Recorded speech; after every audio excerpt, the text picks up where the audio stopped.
Hey everybody, welcome to Tweet and Talk number 14. Please follow along with us on Google Hangouts. If you are watching this video, then you already know about that. You're already hip. But also follow along with us on our Twitter hashtag EduMatch. Speaking of EduMatch, and check us out on the web, edumatch.education, where you can sign up to be the featured person of the day and be connected with other educators along similar lines of interest. Now, tonight's topic is a great one. It's a friendly debate that we're going to have whether or not educational resources should be paid. So with that, I'm going to go ahead and turn things over to our moderator, rafranz Davis. Hello, everyone. I'm really excited to have this conversation, especially since we're in the business. I'm actually in my role. I get to approve or deny whether or not we get to buy apps or not buy apps or whatever resources that we're using in our school districts. And I have my own opinions on it, which I'm going to save for later. But it's super excited to have the panelists that we have on board. Sarah, did you do all the introductions?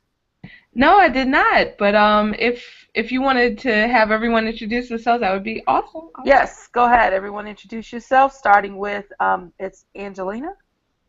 Hi, I'm Anjanette. Anjanette, I'm so sorry. Okay, it's okay. My name is Anjanette. I am employed with the School Board of Broward County, which is the Fort Lauderdale area. I'm also an adjunct college professor at the University of Fort Lauderdale. So I'm real excited to be a part of this group. Thank you for inviting me.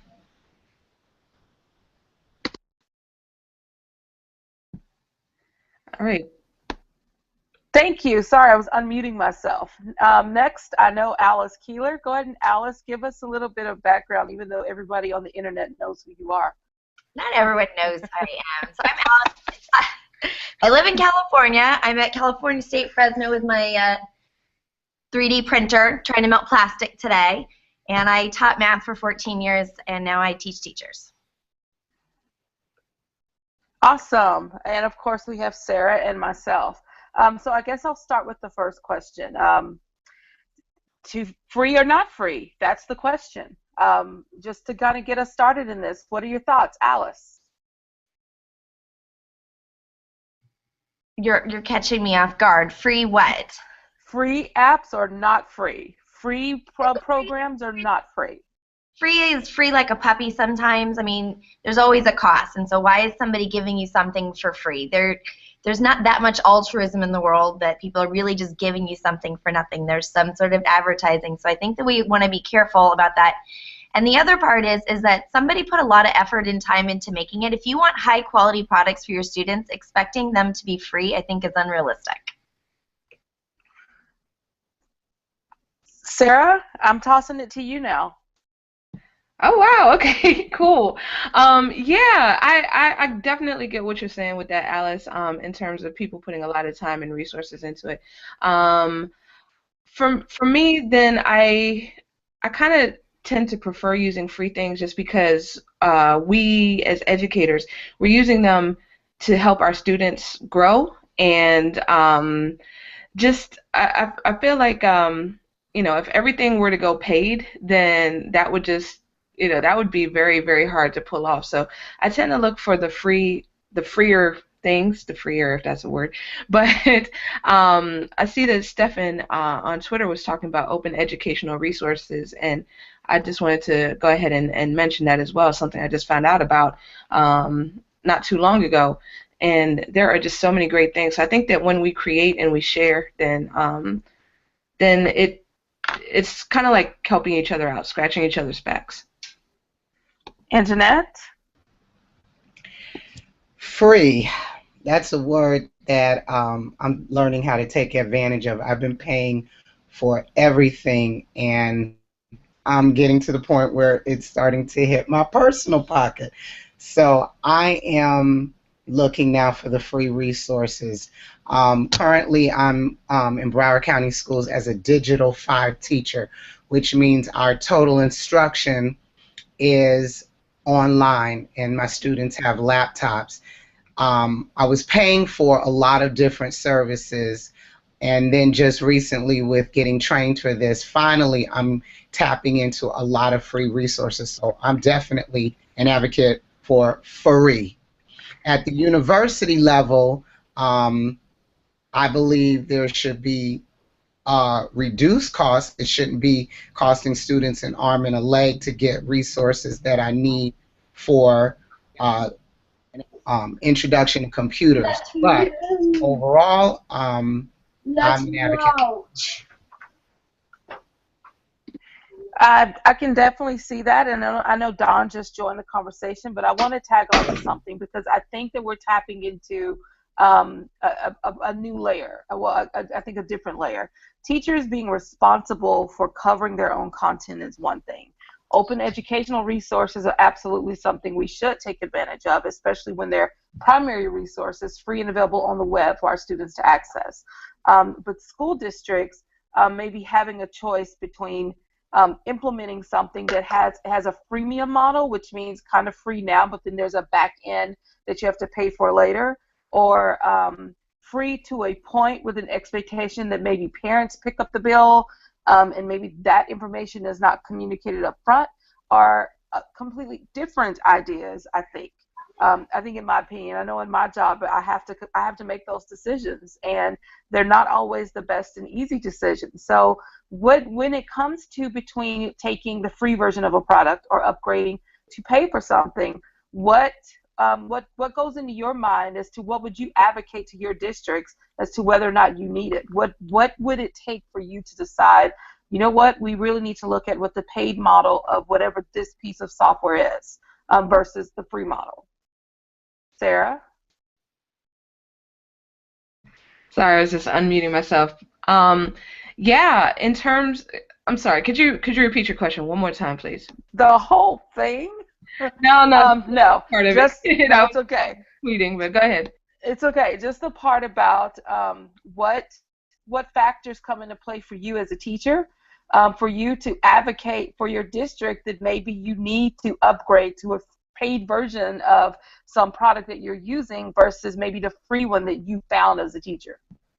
Oh, okay, I totally hear you. And I think that for the paid resources, then I don't have an issue with districts necessarily paying for things, because a lot of times it's in that budget, and it's there and it's meant to be allocated for for student use.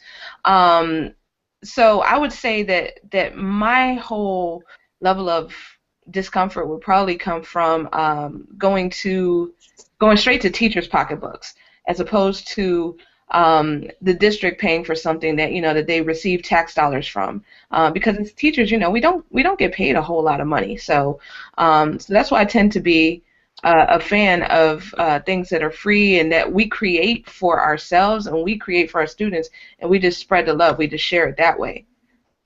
Alice, you talked earlier about the additional cost. There's always some payoff along the way for something that is free. Can you give some other examples of that other than just, the obvious ad on the back end? What other things should teachers be looking for before they immediately adopt something that is free versus looking for maybe a better product that could possibly be paid? I think that just looking at the overall design and usability, obviously that impacts how much time students have to spend in class, and cost of time to learn something and cost of time just to manage it. Like if I have to dig through a bunch of extra clicks and things, and it takes more instructional minutes are so valuable. But then also there's this cost of where it's suggestive sells to kids, and there is a pressure maybe to parents that they should be paying for stuff. And I know my kids don't always give me, I have 5 kids, so they don't always wow. give me a straight story. They're like, Mom, I have to have this. I'm like, you have to have what? And I call the school, and they're like, no, they don't have to have that. And that's usually the way it goes down. So it doesn't necessarily communicate so well back to home. So kids using an app that's freemium where it's asking them to upgrade and they don't understand, then people start to think that they need to, and it puts a burden on parents. That's a good point. What about data? When do we talk about ownership of whatever this product is that we're using? I'll give an example. There's a product out there. Well, I won't give the name of the product. How's that? There's several products that are created where students are uploading their content to it, and it's free for teachers, and they can use it all the time. but at the end of the day, the platform itself still maintains ownership of that student content. Should we be considering that? And if so, why not?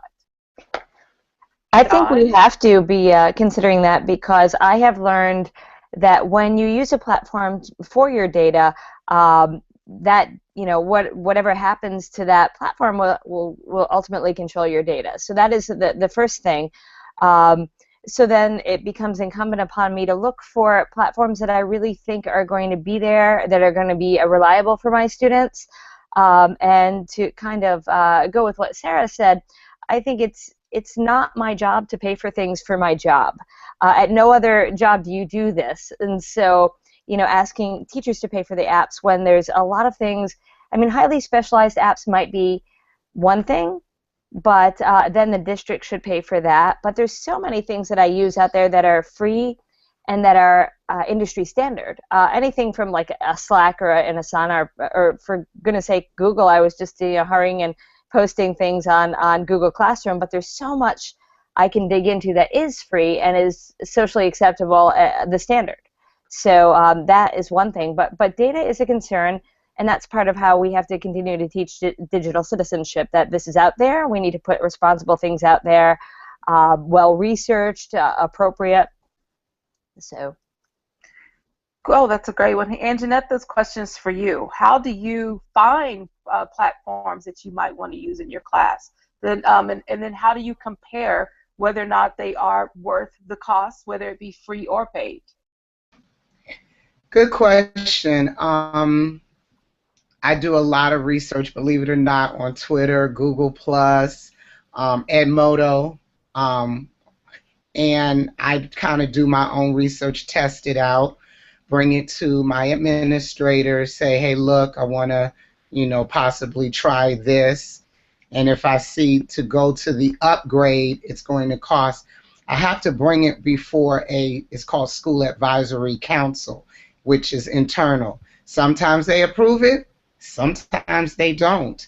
And so then I have to look at my personal budget, which now I've just made the decision I'm not going to come out of my personal budget. If I can't do it, I just can't do it. Where I teach at, a lot of the parents, if they find out it's something for their class, for our class, and they want to upgrade, they will actually do the donors website and fund it for me. So that's one of the ways I'm able to get some of the stuff done. In other cases, we have to have school fundraisers. There's a math program we're using right now, and literally almost 250 fifth graders were using this particular piece of software at $3 a student. So we have to come up with creative ways to fund it, not just for my class, but 11 other fifth grade teachers. So there's a lot that I process. I'll test it out, do the 30 days, bring it to the SAC committee, bring it to the PTA, bring it to whoever will listen. That's a lot of hoops that you are having to cross to get Yes. to get what the software that you need for your students in class. So I'm wondering, when we're making those decisions, let's say we choose to use something that is free right now, and let's say eventually, and let's just put it out there, not everything stays free forever. Eventually, Nope. they have to make money. So at which point in time how much time do we invest in the free programs that we use before we start to ask those questions about, all right, we have our whole district on board. When is this going to start costing me per student? How much is this going to cost me? And then how do you decide whether or not to move forward? Do you decide whether or not to move forward? I guess that's a better question. I know in my district, our teachers wouldn't. They would make recommendations, and then ultimately it would come up to our leadership team and our teachers, whoever are giving the input on that, I should say, as to whether or not we move forward, as well as cost. What does that look like in your districts? Sarah? Okay, you're going to kill me, but I'm going to ask you one more time if you could repeat the last part of your question. I love your listening skills. I do so much. No, what I was saying was, let's say you've invested time in a free product. Let's go with something like well, I won't, I'm trying not to say names of products, but you're using something that we all use and it's incredibly free right now. But every business out there will eventually have to come up with a paid model. For example, I will say Edmodo, whose their version of a paid model was Snapshot, which still you get the free version of Edmodo, but then there's Snapshot, which adds assessment pieces. And if you talk to any person from Edmodo, they're slamming that down your throat, and that's a reality. So how do you make that decision whether or not to jump up to that next layer of product? I, for one, am not, because I didn't see a value for my district. What do you do as a teacher?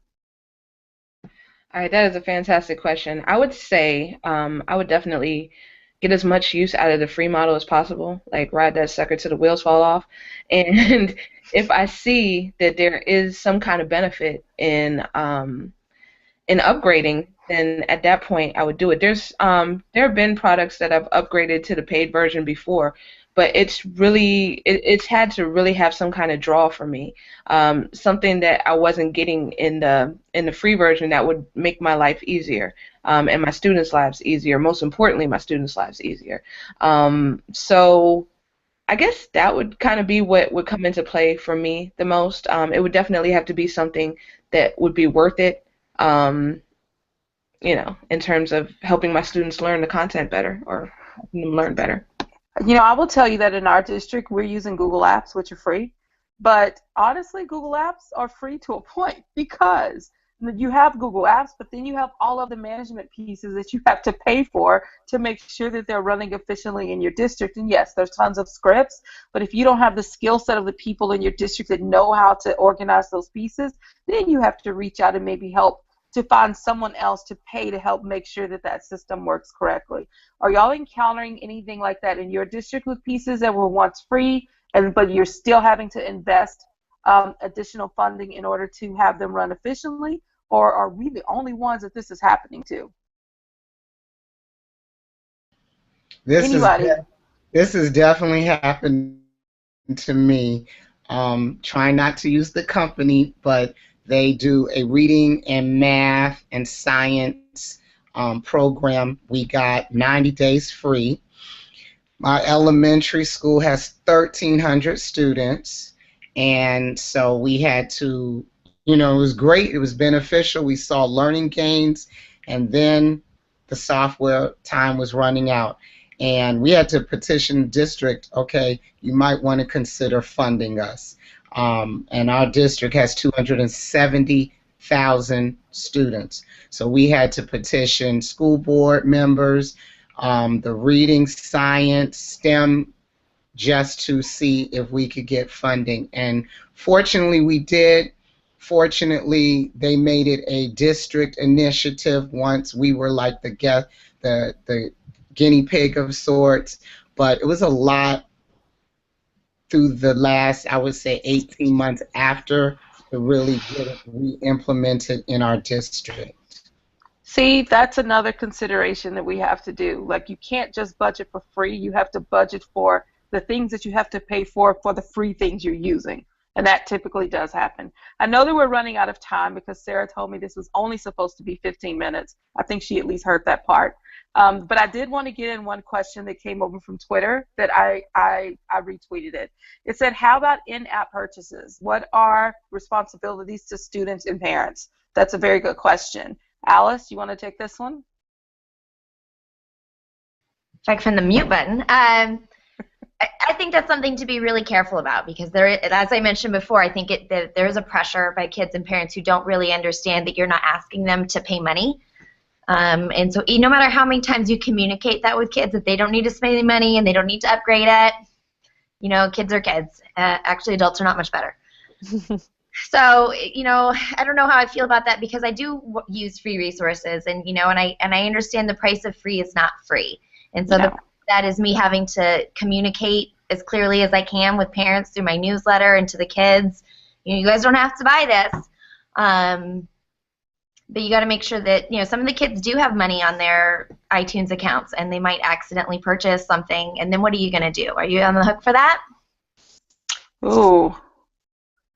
Those are tough ones. Hey, Dawn, what are your thoughts on that? How do you deal with in-app purchases? I'm actually not using anything that has an in-app purchase to my knowledge, but I do recognize that pretty much most of the trend is mobile. So I'm looking for apps that have mobile, some mobile platforms too, and native apps. So that could come up. I'm dealing with high school kids, so I will tell you, don't spend money on this, do not upgrade, and then if you do, then you should listen to my instructions a little bit more. One example of that is not in-app purchases, but Evernote. I've set them up with Evernote if they like. They can have the good old notebook, or they can choose to do their notes electronically. They don't really need to upgrade. I have upgraded so I can share things, but if they want to, they can, and I explain that so they understand the purchasing decision, and I tell them they don't need to. Oh, wow. That's a great thought. All right. Any closing ideas? We're like way over time, but this has been such a great conversation, and I appreciate it having. Y'all are all mute. We really need to get people on board. There's so much technology out there that isn't being utilized and is a district purchase that's in the tech graveyard, that maybe if everybody who is using these things had a chance and more of a say in the process, somebody could reallocate that, because the entrepreneurs should have some money too. They made this stuff for us. I agree. I've actually told one that we're using a very free product, but they're about to upgrade to give some more district oversight. That it was apparently going to be free, and it might still be free, but I've said, you know what, this is something that I would definitely pay for. And I know that you guys are all completely free to the bone on everything right now, but you really need to consider some of these pieces that you're laying out, because districts should pay for it. And I think that it's okay to say that. That's why there's money there. That's why we have those resources to do, and I would much rather pay for something that's going to benefit us in the long run than deal with something that's kind of sort of free, but then maybe not, that is not really helping us to communicate more efficiently. Any final thoughts for you, Anjanette? Oh, there it goes. I'm listening to what you're saying, and with that part, I guess that's why school board sees a lot of me, because some things I believe they should pay for. And it doesn't just benefit my school, it benefits our very diverse district. We have over 102 countries, over 100 languages, and some of the software that I'm asking them to purchase will benefit all students. That is, I think every district should have, the teachers should be empowered to know they have a voice to advocate in that way. I hope your students feel that they can advocate for themselves in that way, because that's what's going to help us make better decisions, when we have people that will say the things that you are saying. Sarah, your final word, and then we're done.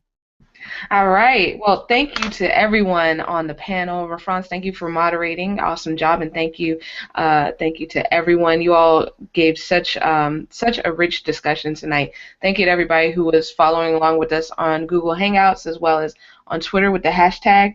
So, just wanted to let y'all know that the Twitter chat will be storified, and the Google Hangout, we will strip the audio and put it as an iTunes podcast.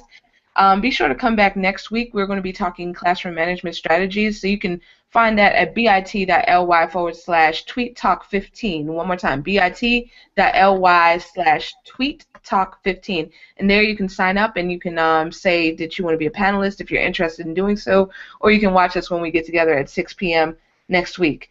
So definitely, if you're interested in the podcast, just check us out at bit.ly/EduMatch podcast. So once again, I'd just love to thank everyone who is on panel, everyone who is watching. Thank you all so much, and have a fantastic evening.